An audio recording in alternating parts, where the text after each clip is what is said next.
di market itu biasanya fair value gap itu banyak. Jadi di manakah kita mau entry kalau fair value gapnya aja banyak? Karena dalam teori, ketika terjadinya yang namanya fair value gap, maka harga akan ngerespek area fair value gap tersebut. Mau itu dia cepat maupun lambat ngerespeknya. Tapi kalau marketnya ngebuat yang namanya fair value gap banyak, 1 bahkan 3 fair value gap, biasanya kita nggak tahu kita mau entry di mana. Nah, mungkin itu pertanyaan dari kalian banyak banget yang tanya gua, gimana ini fair value gapnya banyak banget yang kebentuk di market. Jadi kita mau entry di mana? Nah, di video kali ini gua akan ngejawab komentar dari kalian, request dari kalian, di mana titik entry kita. Di video sebelumnya kita udah bahas ya tentang fair value gap. Jadi buat kalian yang langsung nonton video ini, kemungkinan kalian nonton dulu lah video fair value gap agar kita paham, agar kalian paham, kalian itu belajarnya nggak loncat gitu. Jadi belajar dari awal langsung ke dari nomor 1, 2, dan 3 seperti itu, dan seterusnya. Jangan lompat dari 2 ke 1, jangan lompat dari 3 ke 2, jangan. Oke? Nah, perlu kita ketahui bahwa ini yang dinamakan sebagai fair value gap. Nah, fair value gap itu ketika dia lagi bullish, kita fokus ke ekor high ekor pertama itu nggak boleh bersentuhan dengan low ekor ketiga. Oke? Maka ini kita sebut dengan fair value gap. Nah, bentar saya ubah warnanya dulu. Nah, ini kita sebut dengan fair value gap karena high candle pertama itu nggak bersentuhan dengan low atau ekor candle ketiga. Nah, ini contoh yang fair value gap yang lagi uptrend. Nah, ketika lagi downtrend dia akan seperti ini. Low candle pertama itu nggak bersentuhan dengan high candle ketiga. Nah, di sini tercipta yang namanya fair value gap. Nah, kalian bisa marking dari ekor. Kalian markingnya itu dari ekor ya, jangan pernah marking dari body. Kalian marking dari ekor low candle pertama, kalian tarik ke high ekor candle ketiga. Nah, seperti ini. Ini yang dinamakan sebagai fair value gap bearish. Tapi di manakah kita titik entry kita? Karena di market itu banyak. Contoh market ini lagi uptrend. Nanti kita lagi uptrend. Nah, di sini tercipta fair value gap. Sini ada juga fair value gap besar. Nah, di sini juga ada fair value gap kecil. Jadi di mana kita mau entry? Kita entry di 1 atau di 2 atau di 3? Kita entry-nya di mana? Nah, kalau gua pribadi, di sini gua kasih pandangan buat kalian. Kalau gua berada di fase seperti ini, yang fair value gap yang aku pilih yang mana? Nah, aku akan pilih ketika dia berada di area diskon. Ini kan dia lagi uptrend nih. Jadi kita mau beli ketika harga itu lagi diskon.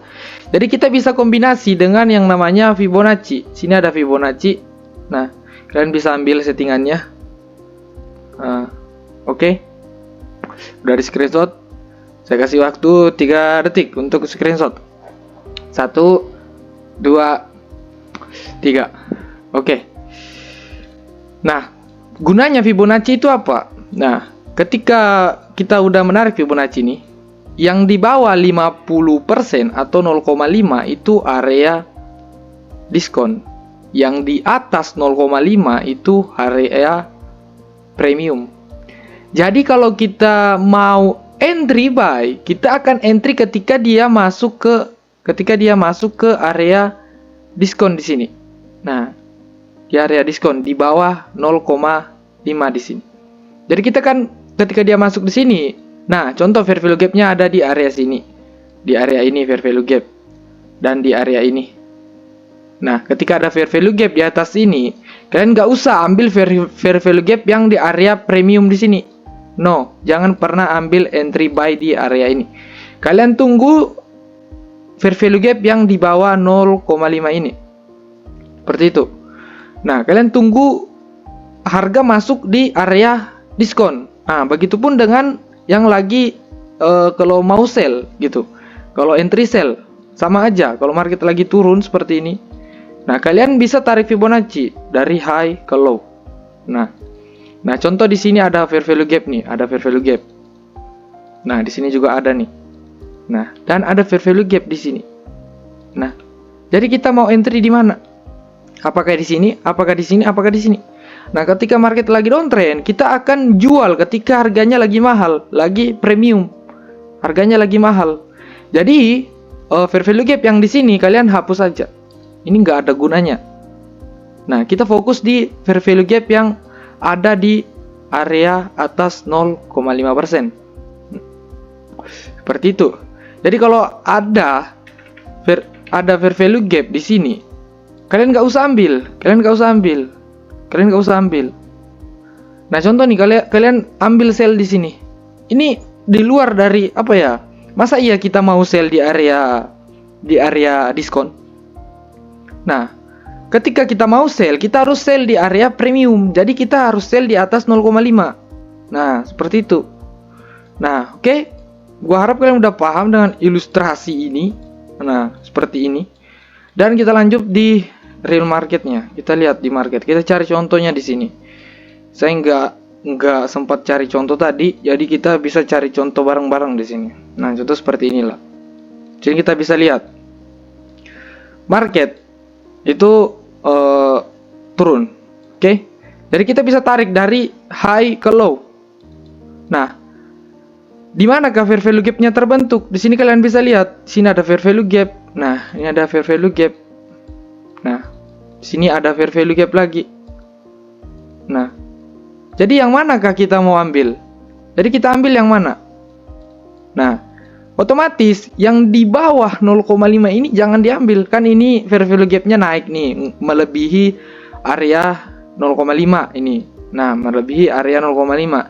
Jadi, ketika fair value gap-nya melebihi area 0,5, kalian tinggal geser aja fair value gap-nya sampai ke 50%. Ya udah. Jadi kita entry-nya sell di situ. Kita entry sell di sini.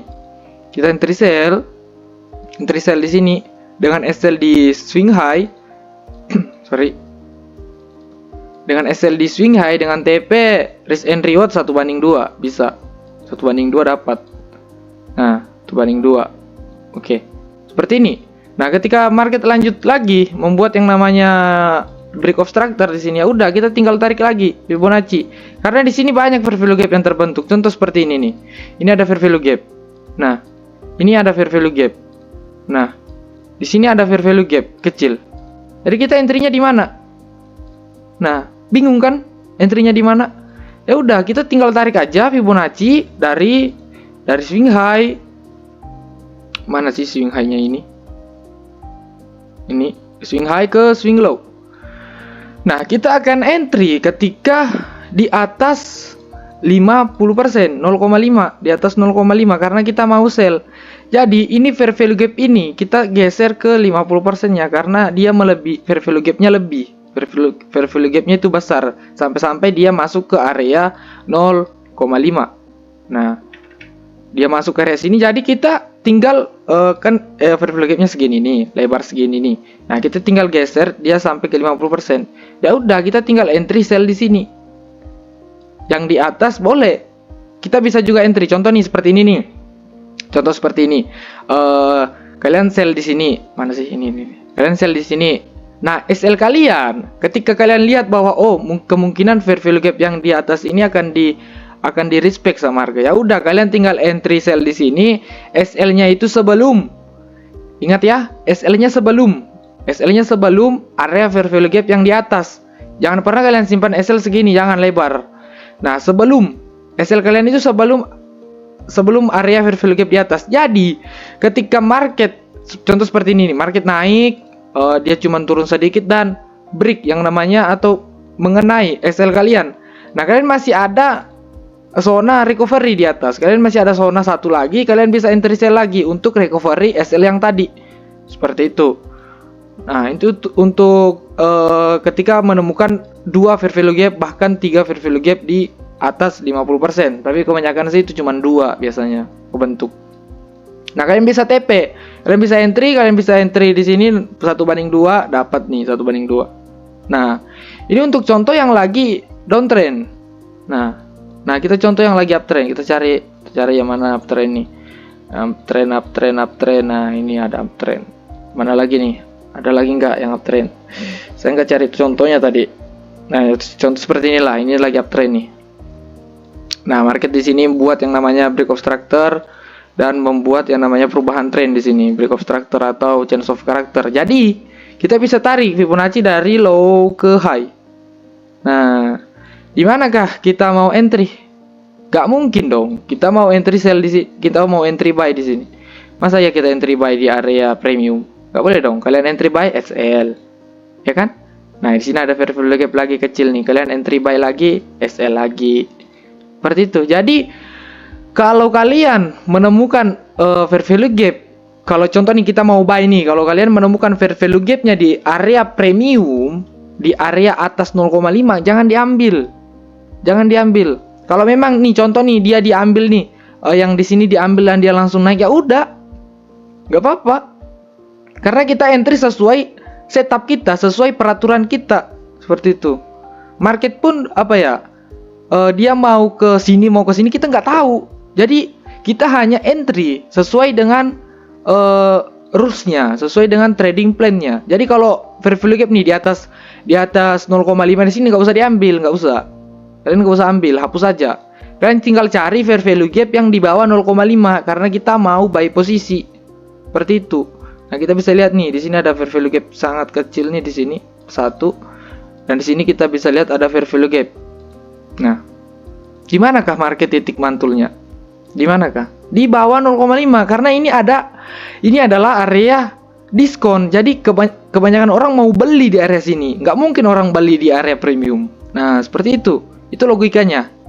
Saya harap kalian paham ya. Nah, contoh nih kalian entry buy. SL-nya di mana? Karena kalian memiliki fair value gap lagi di sini. Ya udah, SL-nya sebelum area fair value gap, sebelum. Nah, sebelum area fair value gap. Dan TP-nya bisa 1/2. Nah, seperti ini. Simple. Nah, contoh nih. Sini market lagi naik lagi nih, membuat yang namanya break of structure di sini. Nah, kalian tinggal tarik lagi Fibonacci dari high ke low, dari low ke high. Dari low ke high. Nah, kalian bisa lihat bahwa ini ada fair value gap. Dan di sini ada fair value gap. Nah, tapi market nggak turun ke area premium, ke area diskon. Dia nggak turun. Nah, contoh nih seperti ini nih. Nah, ini ada fair value gap melebihi. Jadi kita bisa perkecil fair value gapnya pas dengan area 50%. Nah, di sini juga ada kecil. Nah, di sini juga ada kecil. Nah, kita tinggal tandain aja. Nah, ketika market udah naik, dia nggak turun ke area 50%, nggak usah entry, nggak usah. Kita ketinggalan namanya. Kita nggak boleh entry ketika kita melanggar gitu. Kita udah bikin peraturan bahwa ketika di bawah 50% saya mau buy, tapi kalau di atas 50% ya udah, saya nggak mau entry. Seperti itu. Lebih baik kita nggak dapat uang daripada kita kehilangan uang. Seperti itu. Oke? Mungkin saya harap sudah paham lah. Mungkin video ini sangat singkat. Jadi kalian tinggal backtest saja. Kalian tinggal latih mata kalian untuk melihat yang namanya fair value gap. Dan kalian kombinasi dengan yang namanya Fibonacci. Nah, yang belum paham tentang Fibonacci, kalian bisa tonton video ya. Udah saya buatin tentang Fibonacci dan tentang fair value gap. Oke? See you the next video.